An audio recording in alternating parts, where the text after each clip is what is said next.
बच्चों, स्वागत है आपका संस्कार एकेडमी के इस यूट्यूब चैनल में। रसायन बल गतिकी चैप्टर नंबर 4 क्लास 12 का उसके अगले लेक्चर के साथ आपके समक्ष हैं। और आज के क्लास में हम पढ़ने जा रहे हैं अभिक्रिया के वेग पर ताप का क्या प्रभाव पड़ता है, यानी क्या ताप घटाने या बढ़ाने पर अभिक्रिया के वेग पर कोई फर्क पड़ता है। इसी टॉपिक को आज के क्लास में हम कवर करेंगे। तो आइए बेटा स्टार्ट करते हैं आज का क्लास।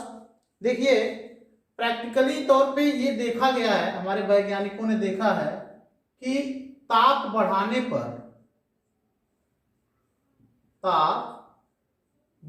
पर अभिक्रिया का वेग भी बढ़ता है।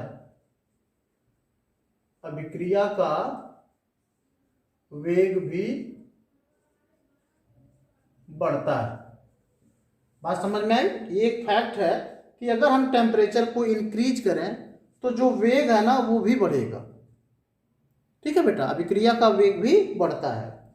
और प्रैक्टिकली तौर पे यह भी देखा गया है कि 10 डिग्री टेम्परेचर बढ़ाने पर, 10 डिग्री सेल्सियस ताप बढ़ाने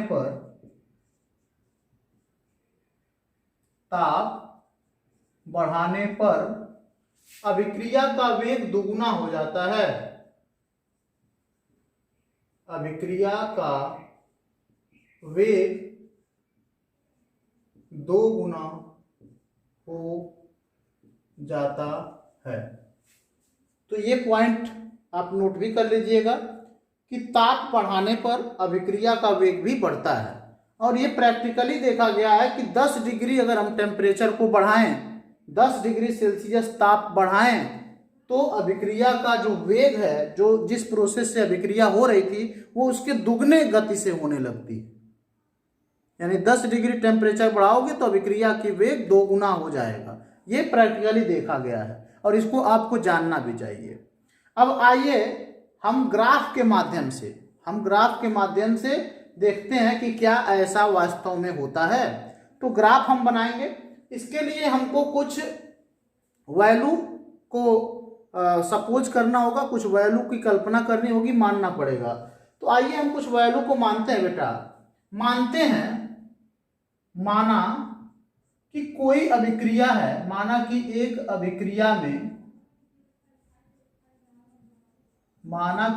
अभिक्रिया में 100 अणु, 100 नहीं मानेंगे, 50 मान लेते हैं।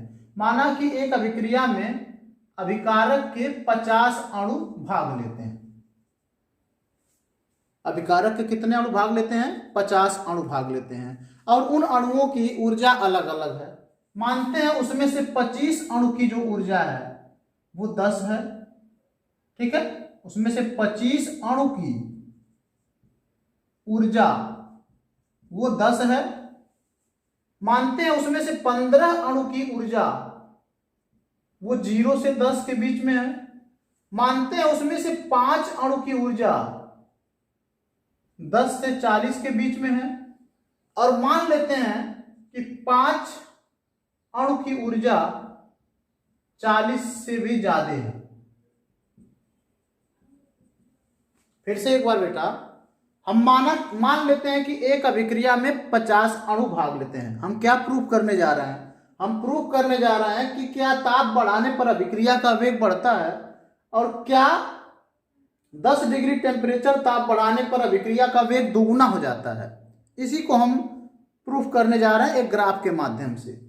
तो हमने मान लिया कि एक अभिक्रिया में 50 अणु भाग ले रहे हैं, जिसमें 25 अणु की ऊर्जा 10 है, जिसमें से 15 अणु की ऊर्जा 0 से 10 के बीच में यानी 10 से कम है। 5 अणु की ऊर्जा 10 से ऊपर है 40 तक, और 5 अणु की ऊर्जा 40 से भी ज्यादा है। ठीक है, अब इनको जोड़ लेंगे तो 25, 10, 35, 5, 40 और 5, 45 और 5, 50 अणु टोटल हो जाते हैं। 50 अणु हमारे अभिक्रिया में भाग लेते हैं। इतना समझ में आ गया बेटा?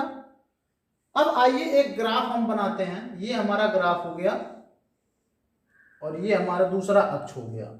एक्स अक्ष पर हम गतिज ऊर्जा को डिनोट करते हैं, प्रदर्शित करते हैं। एक्स अक्ष पर हम गतिज ऊर्जा को दिखाते हैं और जो वाई अक्ष है उस पर हम अणुओं के अंश को दिखाते हैं। अणुओं के अंश को दिखाते हैं। y अक्ष पर क्या दिखाते हैं बेटा? अणुओं के अंश को, और x अक्ष पर हम गतिज ऊर्जा को दिखाते हैं। अब मान लीजिए ये हमारा गतिज ऊर्जा 10 है, ठीक है, और ये हमारी गतिज ऊर्जा 40 है। ये 10 वाला लाइन है, ये 40 वाला, क्योंकि इसी पर ऊर्जा को दिखाना होगा। तो आप क्या देख रहे हो? सबसे ऊर्जा, सबसे अधिक कणों की ऊर्जा कितनी है? 10 है। 25 अणु ऐसे हैं जिनकी ऊर्जा कितनी है? 10। यानी अगर पूछा जाए कि सबसे ज्यादा कणों की ऊर्जा कितनी है, तो कहेंगे सबसे ज्यादा कणों की ऊर्जा 10 है, क्योंकि 25 ऐसे अणु हैं जिनकी ऊर्जा 10 है। तो मान लेते हैं 25 वाला लेवल यहां पर है, ये 25 है, ठीक है, और 15 अणु ऐसे हैं जिनकी ऊर्जा इस 0 से 10 के बीच में है। 15 अणु ऐसे हैं जिनकी ऊर्जा कहां है? 0 से 10 के बीच में। तो 0 से अगर हम स्टार्ट करें तो 15 अणु तक, या 25 है ना, इसके नीचे ही होगा। 15 अणु की ऊर्जा यहां तक 10 तक आएगी। 15 अणु की ऊर्जा 10 तक है, यहां पे मान लीजिए 15 आ गया होगा। अब 25 अणु की ऊर्जा, 0 से 10 तक ना, हाँ, 25 कण की ऊर्जा कितनी थी बेटा? 10 तक।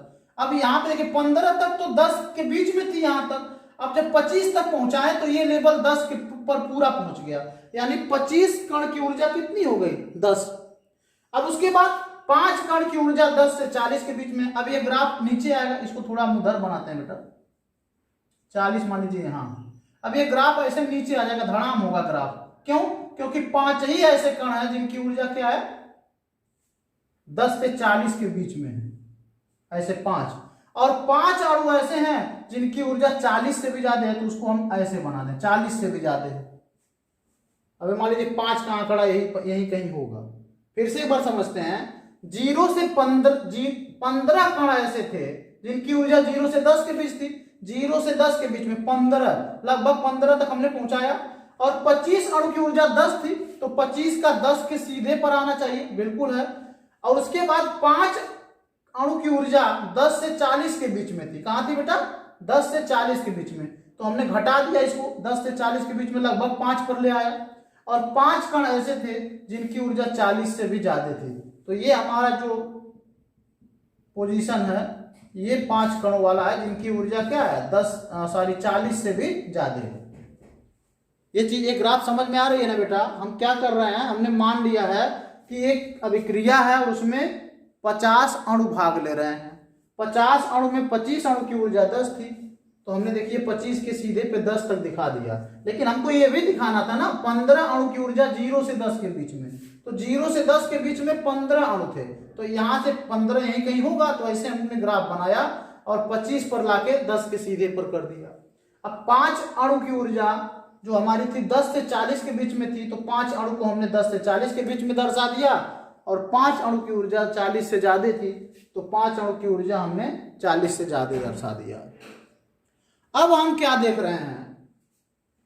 अब हम अगर सपोज करें बेटा, मान लेते हैं, कल्पना करें कि मान लेते हैं कि इस अभिक्रिया के लिए संक्रियण ऊर्जा का मान 40 है। संक्रियण ऊर्जा का मान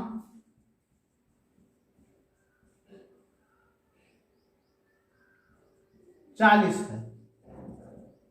मान लेते हैं कि इस अभिक्रिया के लिए संक्रियण ऊर्जा का मान 40 है। संक्रियण ऊर्जा का मान 40 रहेगा, तो मतलब 40 से ज्यादा ही टेम्परेचर हमको चाहिए, तभी जाके अभिक्रिया होगी। 40 से अगर कम रहेगा तो अभिक्रिया होगी ही नहीं, ठीक है। अगर संक्रियण ऊर्जा का मान 40 है, हमने बताया था ना, मध्यवर्ती तभी बनेगा जब संक्रियण ऊर्जा कितना ऊर्जा उसको मिलेगा। तो संक्रियण ऊर्जा अगर 40 है तो कितने कण इस अभिक्रिया में भाग लेंगे? केवल इधर वाले पर, यही 5 कण केवल अभिक्रिया में भाग ले पाएंगे, क्योंकि ये सारे कण, इनकी ऊर्जा 40 से कम है, और 40 से कम अगर रहेगी तो ये अभिक्रिया कर ही नहीं पाएंगे, ये मध्यवर्ती बना ही नहीं पाएंगे। तो संक्रियण ऊर्जा का मान अगर 40 है तो केवल इधर 40 के बाद वाले जो कण हैं यही अभिक्रिया में भाग ले पाएंगे, यानी केवल यही 5 अणु ही अभिक्रिया में भाग ले पाएंगे। अब प्रैक्टिकली तौर पे देखा गया, ये तो तापमान T पर हमने गणना कर दिया। तापमान अभी क्या था बेटा, एट दिस टाइम तापमान था हमारा T जब हमने ये ग्राफ को ड्रा किया। लेकिन ये प्रैक्टिकली तौर पे देखा गया है कि जब इसका तापमान 10 डिग्री बढ़ाते हैं तो ये ग्राफ ना ऐसे बनकर ये ऐसे बन जाता है। बात समझ में आ गई ना? यानी कि ये वाला जो लाइन बन रहा है ये T+10 टेम्परेचर पे बनता है। तो क्या देखा गया है बेटा कि जब तापमान हमारा 10 डिग्री टेम्परेचर हम बढ़ाते हैं तो क्या हो जाता है, ये ग्राफ थोड़ा सा फ्लैट हो जाता है, थोड़ा सा समतल हो जाता है। और अब देखिए कितने कण भाग ले पाएंगे, अब इसका जस्ट दुगुना कण होगा। अब इतना कण भाग ले पाएंगे ना, अब देखिए इतना कण भाग ले पाएंगे, यानी कि ये बढ़ गए, कणों की संख्या यहाँ ऊपर जाने पे बढ़ रही है। तो पहले अगर इसके सीध में हम आते तो केवल इतने कण भाग लेते थे, अब इतना इसके सीध में आएंगे तो यहाँ पर इतने कण बढ़ गए। अब लगभग दुगुना दिखाई दे रहा है ना। तो इस ग्राफ से क्या सिद्ध होता है, इस ग्राफ से ये सिद्ध होता है कि अगर हम तापमान को 10 डिग्री टेम्परेचर बढ़ाएं तो लगभग ग्राफ दुगुना बढ़ जाता है, यानी कि कणों की संख्या हमारी दुगुनी हो जाएगी, यानी दुगुना कण भाग लेने लगेंगे अभिक्रिया में, यानी अभिक्रिया का वेग डबल हो जाएगा। समझ में आया बेटा? ये ग्राफ बहुत ही इंपॉर्टेंट है और ये तो हमने केवल एक कह सकते हैं उदाहरण मान रखा है आपको समझाने के लिए, ठीक है। तो हमने क्या देखा, टेम्परेचर 10 डिग्री बढ़ाया, अणुओं की संख्या दुगुनी हो गई, यानी अभिक्रिया का वेग दुगुना हो गया। तो इसको बेटा आप बढ़िया से बना लीजिए, उम्मीद करते हैं आपको समझ में आया होगा। अब इसके बाद कुछ और बातों का हम चर्चा करेंगे, पहले इसको हम नोट करिए। हाँ देखिए बेटा, तो हमने पूरी बात को स्पष्टता लिख दिया है कि इससे क्या निष्कर्ष निकलता है। देखिए पढ़ते हैं इसको। तो लिखा गया है, उपरोक्त वक्र को मैक्सवेल वितरण वक्र कहते हैं। ये जो वक्र है बेटा ना, इसको बोलते हैं मैक्सवेल का वितरण वक्र। क्योंकि इसको मैक्सवेल ने बनाया था तो इसलिए इसको मैक्सवेल का वितरण वक्र बोलते हैं। कहा गया इस वक्र से ज्ञात होता है कि अत्यधिक कम ऊर्जा तथा अत्यधिक अधिक ऊर्जा रखने वाले अणुओं का अंश कम होता है। किसी भी अभिक्रिया में अत्यधिक कम ऊर्जा, जैसे कम ऊर्जा किसका था 0 से 10, तो अत्यधिक कम ऊर्जा तथा अत्यधिक अधिक ऊर्जा रखने वाले अणुओं की संख्या कम होती है। ये किसी भी अभिक्रिया में होता है। जो कम ऊर्जा रखने वाले अणु हैं और जो सबसे अधिक ऊर्जा रखने वाले अणु हैं उनकी संख्या बेटा थोड़ी थोड़ी होती है। और क्या लिखा, वक्र का शीर्ष अति संभाव्य गतिज ऊर्जा के संगत होता है। ये जो वक्र का शीर्ष है ना वो अति संभाव्य, इसको क्या बोलेंगे, अति संभाव्य गतिज ऊर्जा। क्यों ऐसा क्यों बोलेंगे बेटा, क्योंकि इसकी संभावना सबसे ज्यादा है। अगर यहाँ पे 50 कण थे उसमें सबसे ज्यादा गतिज ऊर्जा की संभावना किसकी थी, तो 10 की थी, क्योंकि 10 सबसे ज्यादा बार आया था। तो इसीलिए इसको बोलते हैं अति संभाव्य गतिज ऊर्जा। तो कह रहा है जो वक्र का शीर्ष है ना वो अति संभाव्य गतिज ऊर्जा के क्या लिखा हुआ, अति संभाव्य गतिज ऊर्जा के संगत होता, इसी के संगत होगा जो वक्र का शीर्ष होगा। ठीक है। अब आगे क्या कहता है, यदि ताप में वृद्धि की जाए, हमने ताप देखिए यहाँ पर ताप नहीं बढ़ाया था लेकिन अब ताप को बढ़ा दिया तो क्या हुआ, वक्र का शीर्ष अधिक ऊर्जा के मान की ओर विस्थापित हो जाता है। ये जो वक्र का शीर्ष है ना, ये शीर्ष है ना वो अधिक ऊर्जा के मान की ओर विस्थापित हो जाता है तथा वक्र दाईं ओर फैल जाता है। वक्र क्या होता है, ये दाहिना तरफ है, तो वक्र ऐसे ऊपर की तरफ था, अब दाईं ओर ऐसे फैल जाता है। अतः अणुओं का अनुपात भी बढ़ जाता है। अब अणुओं का अनुपात भी बढ़ गया, ठीक है, और अभिक्रिया का वेग भी बढ़ जाता है। इससे निष्कर्ष निकलता है कि अभिक्रिया का वेग भी बढ़ जाता है। तो हमने पूरी बात को स्पष्टता लिख दिया है, इसको आप नोट कर लीजिए, ये बेहद इंपॉर्टेंट है, नोट करिए बेटा।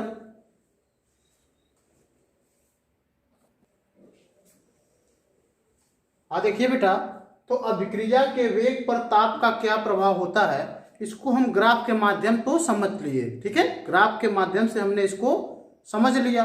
अब आइए जो हमारे आर्हेनियस साहब ने वेग स्थिरांक और संक्रियण ऊर्जा के बीच में जो संबंध के लिए सूत्र दिया था उसको थोड़ा सा हम कैलकुलेट करते हैं। और वो सूत्र क्या था बेटा, आपको जानकारी में होगा, हमने पिछले वीडियो में हमने बताया था कि K = AE, ठीक है, AE⁻⁻ EA/RT, ठीक है बेटा, हमने ये सूत्र बताया था k is equal to A to the power minus E A बटा आर टी।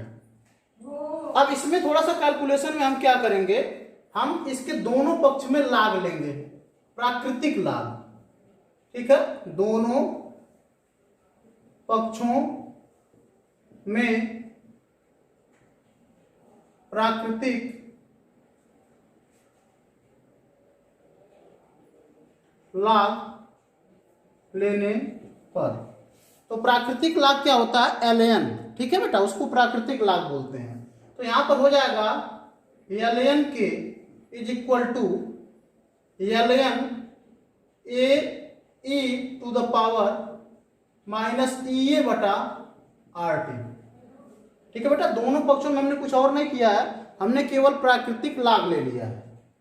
अब आप जानते हैं लाग की एक प्रॉपर्टी होती है, आपको हम पहले भी बता चुके हैं कि लाग एक्स वाई को आप लिख सकते हैं लाग एक्स प्लस वाई, ऐसे लिख सकते हैं, लाग एक्स प्लस लाग वाई, इस रूप में लिख सकते हैं, यानी अलग अलग कर सकते हैं। वैसे ही यहां पर एल एन ए ई पर घाते माइनस ई ए बटा आर टी को हम कुछ यूं लिख सकते हैं बेटा, एल एन ए प्लस, इसके बीच में गुणा का चिन्ह है ना, इसको हम थोड़ा अलग कर लेते हैं, इसको तो हो जाएगा एल एन, आप थोड़ा समझिएगा, एल एन ई पर घाते माइनस ई ए बटा आर टी। घबराने की बिल्कुल जरूरत नहीं है, एक एक लाइन धीरे धीरे आप हल करिए, थोड़ा सा टफ है बेटा लेकिन बिल्कुल समझ में आएगा। हमने इसको केवल अलग अलग कर दिया, ठीक है, और हमने कुछ नहीं किया है। तो log L N A to the power minus E A बटा आर टी को हमने लिख दिया L N A plus L N E पर घाते माइनस ई ए बटा आर टी। इसके बाद क्या करना है, अब एक और लाग का नियम होता है, अगर log x to the power y लिखा हो ना तो ये y आगे आ जाता है, यानी हो जाता है y लाग x।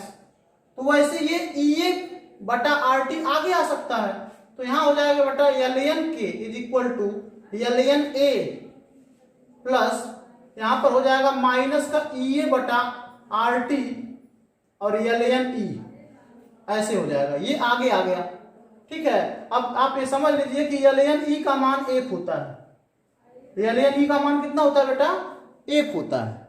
ठीक, तो हम एल एन ई की जगह पे 1 रख सकते हैं, L N K is equal to L N A plus, अब हमारा हो गया माइनस का, यहाँ प्लस माइनस मिलकर क्या हो गया बेटा, माइनस हो गया, तो यहाँ हो जाएगा माइनस का ई ए बटा आर टी, यानी एल एन के बराबर एल एन ए माइनस का ई ए बटा आर टी। थोड़ा सा और इसको संक्षेप करते हैं, इसको इधर लिख सकते हैं ना, माइनस ई ए बटा R T, minus E A बटा R T plus L N A. तो ये हमारा एक प्यारा सा सूत्र मिल गया, और ये सूत्र बहुत जगह आपको जब न्यूमेरिकल आप सॉल्व करेंगे जिसमें वेग स्थिरांक का मान निकालना हो या वेग स्थिरांक दिया हो, संक्रियण ऊर्जा का मान निकालना हो, तो उस जगह ये सूत्र काम करेगा। ठीक है, कब काम करेगा, मान लीजिए वेग स्थिरांक दिया है, गैस नियतांक दिया है, टेम्परेचर दिया है, ठीक है, और ये हमारा क्या है, आर्हेनियस स्थिरांक दिया है, तो जब सब मान दिया हो और पूछेगा संक्रियण ऊर्जा ज्ञात करो, तो यहाँ पर हम उसकी सहायता से संक्रियण ऊर्जा ज्ञात कर सकते हैं। और ये मस्त सा सूत्र मिल गया है, इसका हम ग्राफ भी बना सकते हैं बेटा।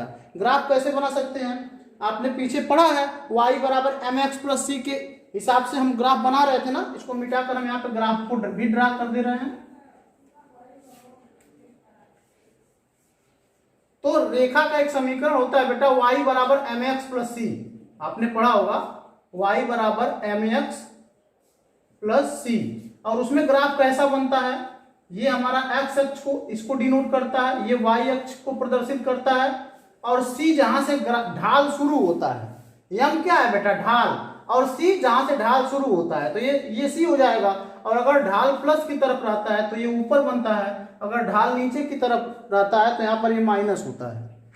उसी के तर्ज पर इसको हम कर सकते हैं, यहाँ पर हम लिख सकते हैं y के जगह पर एल एन के, यहाँ पर क्या लिख सकते हैं, एल एन के y बराबर m क्या है बेटा, माइनस का ई ए बटा आर टी, इसको छोड़ते हैं, और एम एक्स प्लस सी, एक्स क्या है इसमें 1 बटा टी, माइनस का ई ए बटा आर को हम m मानेंगे और t को कितना मानेंगे 1 बटा टी, तो x की जगह पे क्या हो जाएगा 1 बटा टी हो जाएगा।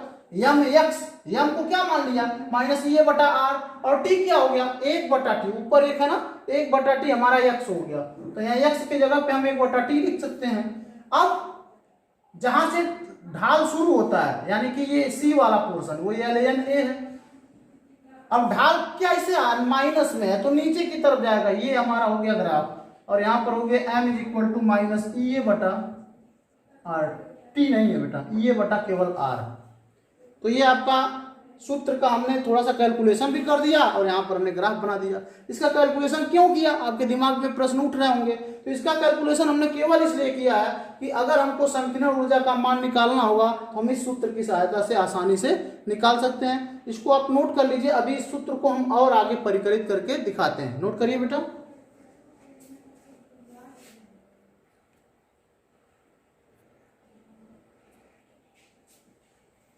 देखिए बेटा, तो ये जो सूत्र हमने परिकलित किया है ये केवल एक कंडीशन के लिए संकीर्ण ऊर्जा का मान बता सकता है, लेकिन मान लीजिए क्वेश्चन में दो अलग अलग कंडीशन दे दिया, जैसे कि मान लीजिए दे दिया कि T1 तापमान पर वेग स्थिरांक K1 है और T2 तापमान पर वेग स्थिरांक K2 है, तो संकीर्ण ऊर्जा का मान अगर पूछने लगे तो हम क्या कर लें।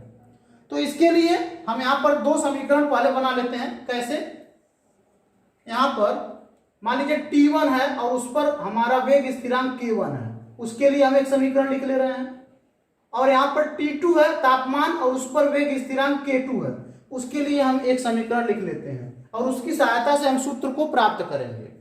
तो यहाँ पर हो जाएगा T1 और K1 अगर यहाँ पे रख देंगे इस समीकरण में तो हो जाएगा ln K1, ध्यान से देखिएगा बेटा, ln K1 बराबर माइनस का EA बटा RT, माइनस का EA बटा RT, RT1 हो जाएगा ये ना, और प्लस ln A, ऐसे का ऐसा, और T2 पर अगर K2 में स्थिरांक होगा तो ये हो जाएगा ln K2 is equal to minus का EA बटा RT2 प्लस ln A। बिल्कुल आसान है बेटा। अभी एक कंडीशन पे हमारा जो संकीर्ण ऊर्जा है उसका मान निकाल सकता है, लेकिन अगर क्वेश्चन में ऐसा सिचुएशन दे दे कि T1 तापमान पे जैसे 25 डिग्री तापमान पर वेग स्थिरांक कितना है, 50 डिग्री तापमान पर वेग स्थिरांक कितना हो जाता है, तब संकीर्ण ऊर्जा का मान अगर पूछने लगे तो उसके लिए हमको एक सूत्र चाहिए। तो हमने कुछ कंडीशन रख लिया है, हमने रख लिया माना T1 तापमान पर वेग स्थिरांक K1 है, T2 तापमान पर वेग स्थिरांक K2 है, तो इसी सूत्र में हमने इसका मान अगर रख दिया तो हमको दो समीकरण मिल गए, ln K1 is equal to minus का EA बटा RT1 प्लस ln A, इसको समीकरण नंबर 1 मान लेंगे, और ln K2 is equal to minus का EA बटा RT2 प्लस ln A, और इसको समीकरण नंबर 2 मान लेंगे। ठीक है बेटा, अब समीकरण 2 से 1 को घटा देते हैं, समीकरण 2 माइनस 1 से, तो जब समीकरण 2 में से 1 को घटाएंगे तो यहां हो जाएगा ln K2 minus ln K1 is equal to, यहां भी घटेगा, पहले इसको लिखेंगे ना माइनस EA बटा RT2, और माइनस और एक माइनस यहां पर है तो प्लस हो जाएगा EA बटा RT1। ठीक है बेटा, और प्लस ये तो प्लस माइनस घटाएंगे तो ये खत्म हो जाएगा, तो इसको कुछ लिखना ही नहीं है, बस इतना हो जाएगा माइनस EA बटा RT2 प्लस EA बटा RT1। ln तो पूरा का पूरा खत्म हो जाएगा, उसमें तो कुछ करना ही नहीं है। अब क्या करना है बेटा, थोड़ा सा इसको और कैलकुलेशन हम करेंगे। अब इसके जगह पे हम ln के जगह पे देखो ln K2 है और माइनस ln K1 है, ये माइनस के रूप में है, तो आप जानते हो कि log x minus log y, इसको हम ऐसे लिख सकते हैं log x बटा y, ऐसे लिख सकते हैं। ठीक है, तो इसको हम ऐसे भी लिख सकते हैं log x minus log y बराबर log x बटा y के रूप में हम इसको लिख सकते हैं। तो वैसे ही लिखते हैं, log x minus log y बराबर log x बटा y होता है, इसको लिख दीजिए ln, यहां पर लिख सकते हैं आप K2 बटा K1, ऐसे लिख सकते हैं, बराबर इसमें से माइनस का EA बटा R, माइनस का EA बटा, इसको थोड़ा उल्टा लिख दीजिए, पहले यहां पे लिख दीजिए EA बटा RT1 और माइनस EA बटा RT2। अब थोड़ा इसको ln को log के रूप में हम कन्वर्ट करेंगे, log 10 के रूप में। तो आप जानते हो कि जब ln को log 10 के रूप में कन्वर्ट किया जाता है तो हमको 2.303 से गुणा करना पड़ता है। तो यहाँ हम गुणा करेंगे 2.303 log 10 या 10 मत लिखे, कोई दिक्कत नहीं है, K2 बटा K1, ठीक है बेटा, बराबर इसमें EA बटा R कॉमन हो जाएगा, EA बटा R कॉमन हो जाएगा तो होगा 1 बटा T1 माइनस 1 बटा T2, ठीक है। अब ये 2.303 को हम उधर भेज सकते हैं तो हो जाएगा log K2 बटा K1 बराबर यहां पर हो जाएगा EA बटा 2.303 R और ब्रैकेट में 1 बटा T1 माइनस 1 बटा T2, और ये एक सुंदर सा सूत्र मिल गया। अब हमको K1 K2 दिया हो और T1 T2 दिया हो तो हम उसकी सहायता से भी यहाँ संक्रियण ऊर्जा को कैलकुलेट कर सकते हैं। देखिए यहाँ K1 K2 का मान रख देंगे, यहाँ पर T1 T2 का मान रखकर हम संक्रियण ऊर्जा को निकाल सकते हैं। आइए एक बार फिर से समझाते हैं कि कैसे हमने ये किया है। हमने यहाँ पर बेटा K1 के जगह K1 हमने माना कि T1 ताप पर वेग स्थिरांक का मान K1 है और T2 ताप पर वेग स्थिरांक का मान K2 है। तो सूत्र समीकरण हमारा हमको 2 मिल जाएगा, ln K1 बराबर माइनस EA बटा RT1 प्लस ln A, और यहाँ पर मिल जाएगा ln K2 बराबर माइनस EA बटा RT2 plus ln A। ln A से ln A खत्म हो गया बेटा, तो क्या मिल गया, ln K2 minus ln K1, यहाँ घटा दिया दो में से एक को, तो बराबर माइनस का EA बटा RT2 प्लस EA बटा RT1 हो गया, ये माइनस माइनस मिलकर प्लस हो गया। थोड़ा सा कैलकुलेशन कर दिया बेटा, ये माइनस वाले को बटा के रूप में लाग में लिख सकते हैं, तो हमने वही कर दिया, यहाँ पे ln को लाग में बदल दिया। बाकी सब थोड़ा मोड़ा कैलकुलेशन है, उसको तो आप आसानी से समझते ही होंगे, इसको नोट कर लीजिए बेटा। आज का क्लास आपको मस्त समझ में आया होगा। ये थोड़ा सा मैथमेटिकल है, लेकिन आप थोड़ा सा दिमाग लगाएंगे, थोड़ा सा मेहनत करेंगे, 2-3 बार अपने लिखेंगे इसको, तो आप देखेंगे कि बेहद आसान है, इसको आप बड़े आसानी से कर लेंगे। मिलते हैं नेक्स्ट वीडियो में एक नए टॉपिक के साथ, तब तक के लिए अपना ध्यान रखिए। Have a nice.